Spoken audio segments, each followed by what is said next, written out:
So, spooky season has started. And what better way to start than with more self-indulgence? This little retrospective on the first album, or first project I did under the Kleptos name, Ghost. I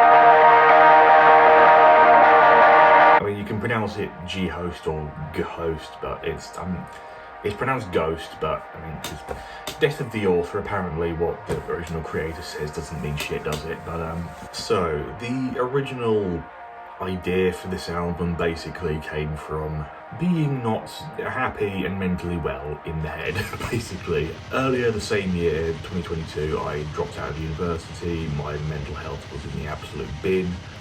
I was just angry and upset that I had basically thrown away my musical creative career as such, so I thought, stop trying to make nice music, let's make something fucking horrible. So I made this. I was really getting into some like more just abrasive, grimy, nasty sounding music, stuff like Gnaw Their Tongues, Prurient, a lot of like harsh noise, power electronic stuff, a lot of black metal as well, so yeah, that kind of stuff. And I was just like, yeah, the production quality of black metal is often deliberately bad, so why don't I make something that sounds deliberately bad? And so I made this. So this was basically shortly after I came back. I did sort of a backpacking trip around Southeast Asia around the August of that year, which was a great time. I had loads of fun with that, and then I came home and was just like, do something, create something horrible. And yeah, so I started on this. It was mainly on a 2-week basis. Yeah, basically I wrote and recorded this entire thing in about 2 weeks or so. Basically, I think I recorded it in about 2 weeks. Basically the rest of the family were away off on holiday, so I had the house to myself and just made this hideous beast of an album. And let me tell you, I had a whole lot of fun doing it. So the idea for this album was kind of raw black metal, but also a bit of harsh noise and a lot of industrial elements as well. Dark ambient. Another influence I'd say is the band The Body, of which their album I Shall Die Here, which is going to be a little video release next week. Scary horror movie soundtrack sounding stuff combined with that industrial, with that black metal stuff, and this is what I made for my little show and tell. So track 1, Schmetterling.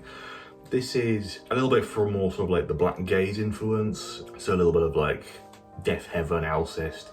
Being that this is in a, it's in a major key. With all of the songs I just went for this super just heavy, compressed, distorted production style, again mimicking that kind of power electronics production style, and the chord progression came along quite easily. It's just playing around with this sort of consistent movement between basically what is like the root and the major 7 of the root of the key so it's E flat major, which is so like G major, E flat, G minor, E flat major, or more like E flat Lydian is kind of my sort of my favourite keys, or C minor as well, because that's technically E flat major and C minor are the same key. Bit of music theory nerd for you there. So I tune the guitars down to C standard, so down 2 whole steps. Some of it's in drop B flat. Other ones, which I'll get to later, I tune that low string down all the way to a G. So some really low tune stuff. So the title Schmetterling, for those who are familiar with the German language, will realise it means butterfly. This song, the lyrics were reinterpreted from some poem I wrote a few years prior, basically talking about my fear of butterflies, because yes, I have phobia of butterflies, don't judge, although I know you will. There's still that kind of pretty melodic, harmonious thing that goes on with this, but sort of ditched out for the rest of the album. But this was a song that came together quite easily. I think the guitar solo's not too bad near the end. I was never really had the biggest amount of confidence in my own guitar playing skills for like lead stuff, but I think it turned out okay. So one thing I realised when I was recording this is, okay, how am I going to do the vocals? Because I have no real skills doing the harsh black metal vocals, and I I didn't really, like, I tried doing a little bit of it. If you listen to the one I did after this, Boiled Pork and Kidneys in Aspic, which the video for the full album's on this channel, you know, I've no formal training in that vocal stuff or whatever, so it's just this really muddy, grumbly stuff. But I wanted that kind of black metal, sorrowful, scream direct vocals, but I wasn't really able to do that. Apart from this little workaround I found, where I basically put the vocal chain through some like super distorted amp setting and just whispered into the microphone. And by microphone, I mean literally the built-in microphone of my laptop. So, yeah, as lo-fi as it gets. It wasn't even this laptop, even it was the old one I had. It was like a 2016 model MacBook. Sounds pretty good. And so I just used that for the entire album. Anytime it needs harsh vocals, I just did that. You can sort of notice it at some point, especially when you know what to listen for, but yeah, it was. Next track, Dry Soul. This is pushing more into just weird experimental territory, doing a lot more industrial sort of electronic drums and stuff, super heavily distorted vocals, like put a big crusher on it, put a bit more of like a growl and rasp on my voice rather than just the whispering stuff. The lyrics were, again, a lot of the lyrics are basically repurposed from little poem things that I wrote sort of around like during the pandemic basically, and yeah, a lot of it's just kind of meaningless, it's just sort of imagery, but like this song in particular is just like, it doesn't mean anything, it's just weird kind of like imagery. So this is one of the songs where I tuned the low string down to a G. So I think C standard, but with a low G. So it's like C, F, A sharp, D sharp, F, C. It's an adaptation of a guitar tuning that some bands have used. Mastodon uses a similar one, but like up a whole step. So it's D standard with the low string tuned down to A. A lot of songs have that, or some bands where they just take a guitar in E standard but tune that low E down to B. So it's by that much. I was really leaning into the abrasiveness in the production of this song, and I mean it was just kind of silly, really. You know, the little synth bit I was putting in there, and like on the second sort of like main refrain bit, I made it sound like that lead synth line was kind of like glitching out, which was, again, it's just stupid, silly stuff. But I just wanted to express just pure bleh, and this is what had come. Track 3, An Irreality Born Out of Madness. So going a little bit more into quieter, dark, ambient territory. So no real metal on this song, but you get this. I was really quite proud of how I was able to, you know, like my production skills aren't the best, hence why I deliberately made this sound like shit. But I think it sounded pretty good, again, layering the different synth textures and with sort of like the kind of filter sweep on the percussion, the electronic drums. You just had that sort of sweep to sort of like open it up a bit more, and I was like, I think that sounds pretty good. I think I'm quite proud of how this song turned out, even if it is just kind of a weird little dark ambient interlude.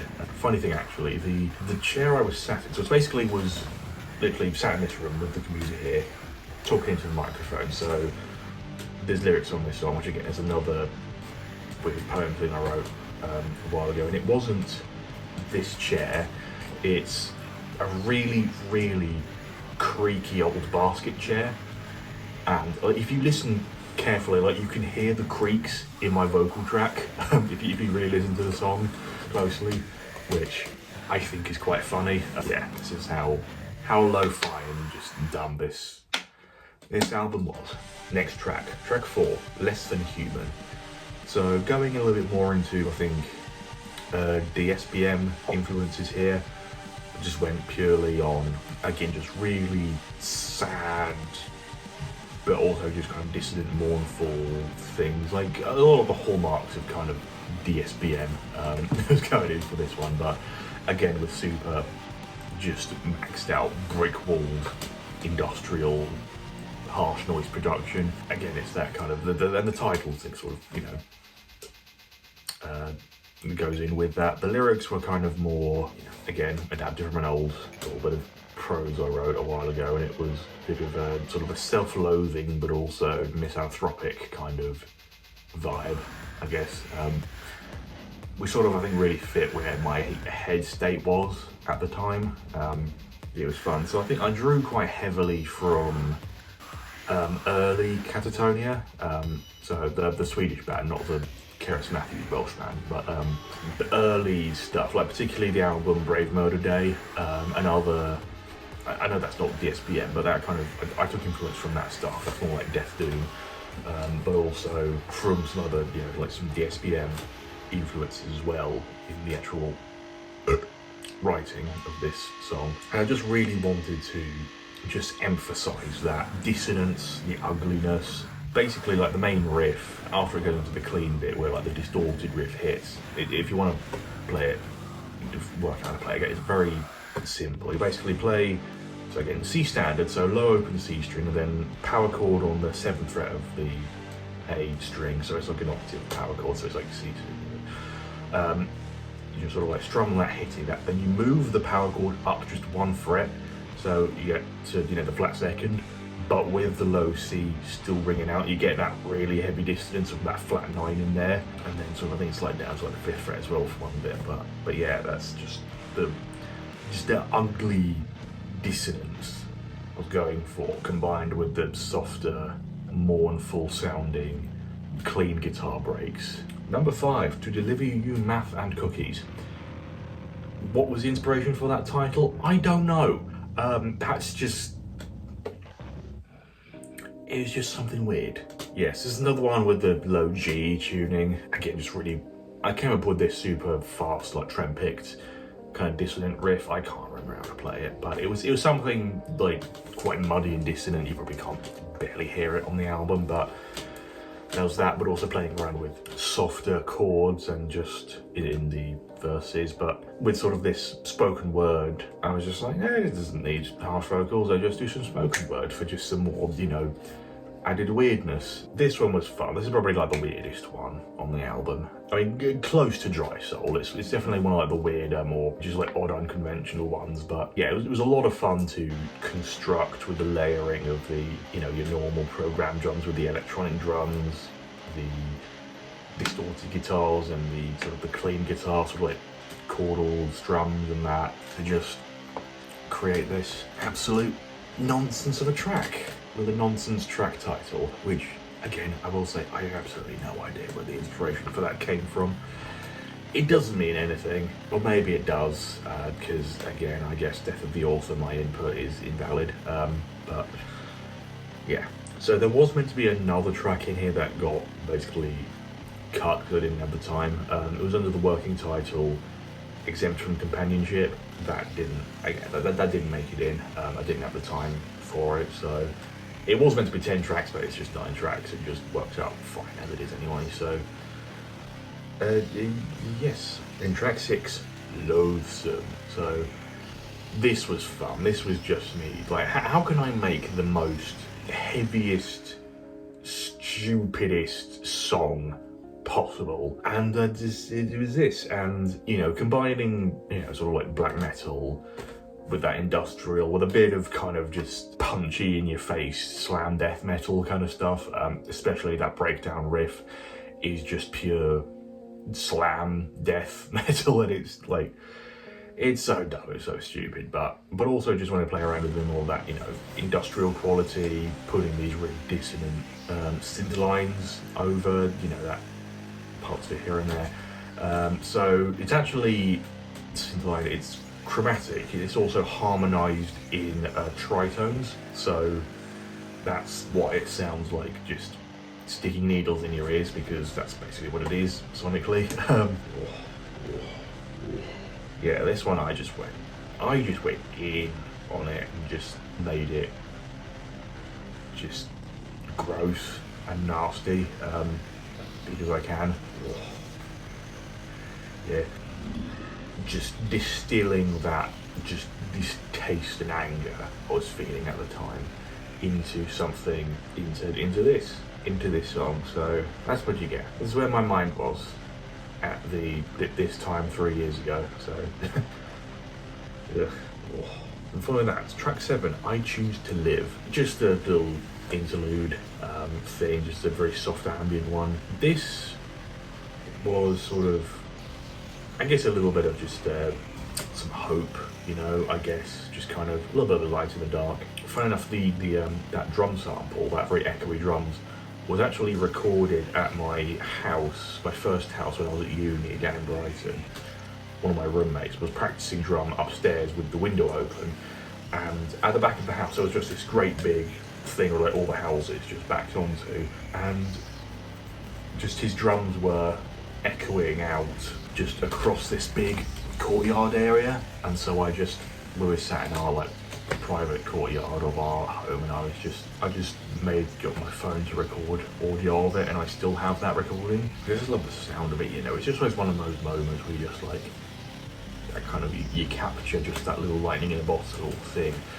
I'm still quite proud of it, and I've actually used it in a couple of other tracks. For example, the little experimental harsh noise thing I did a couple of years ago called Long Beans, which is just a stupid thing. That is, like, the full track title of, the full track of that is basically just, I took that same drum field recording, just stretched it out and put a shit ton of distortion on it, because that's how you do it. Then track 8, the title track, Ghost. So just going full on industrial on this, programmed everything, utilising again those electronic drums, but also one of the other synth patches that you get in Logic Pro is trailer effects. So, you know, there's effects for like movie trailers and that kind of stuff, so I used heavy use of those for just these really dramatic, punchy industrial hits. And again, I think the production is like the most bricked out in this one. A brick wall, but not bricks. At least I didn't say bricked up, because that would have been something else. I actually made a mistake in the vocals of this, another spoken word thing. The first thing is what I have is not what I've become. That doesn't make any sense. I can't even remember what it was supposed to be originally, but it definitely wasn't supposed to be that, but again, I just left it in because I couldn't be fucking bothered. That was fun. That was just a silly thing I just threw together, basically. Experimenting with that, you know, just a straight up industrial sound rather than putting any sort of like metal elements in there, which was fun and interesting. And yes, then final track, track 9, In Darkness I Perish. So it's an instrumental, because I basically ran out of time to put vocals on it, and I couldn't find all right C2 vocals in the time anyway, so I just left it instrumental. So it's a much more just like a straightforward black metal song, albeit an instrumental one. That main riff that started off, that's one of the earliest things I wrote for this album, and yeah, just going with that dissonance and playing around with that stuff. And there's not much to say because it was just kind of, you know, just building it up riff-wise as I went. And yeah, the only thing I really had in mind stylistically for this one was how it ends, with it basically just descending into just sort of like this destruction, like it's just sort of folding in on itself.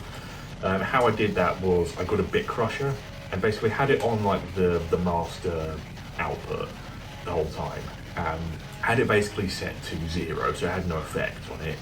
But then set some automation to slowly dial up the downsampling as it went, until from, you know, relatively clean, you know, overly compressed, distorted brick wall sound, down to the bit crusher, just making it just crush down into nothing until it just sputters out, and then it's over and it's done. And I quite like the effect it had, because to be honest, the end does sort of meander on for quite a while, but yeah, I think it's alright,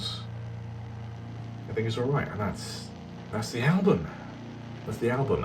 Actually, one last thing, the album cover that I made is actually a screenshot from what was it? It was one of those like True Ghosts caught on tape type videos, you know, the ones that are, you know, like clearly obviously fake, where I think if I remember correctly, it was this Japanese guy whose apartment was like apparently haunted, and he was setting up these cameras, and that screenshot was right from when he turns the light off, and it's in that brief moment when the camera switches from its normal thing, like how it would look right now, to night vision, and in that brief glimpse you see that silhouette in front of the window, and it's just me screenshotting that brief moment that silhouette appears, because then it's gone when the night vision's there, and it's not there when the lights are on. So that, and I just put some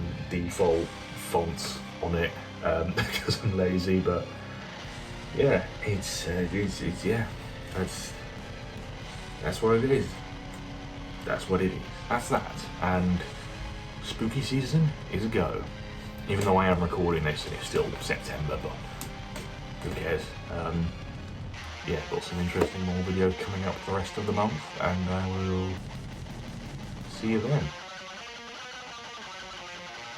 Yes. So, have a lovely week. I'll see you next week. Au revoir, goodbye, good night. Yes.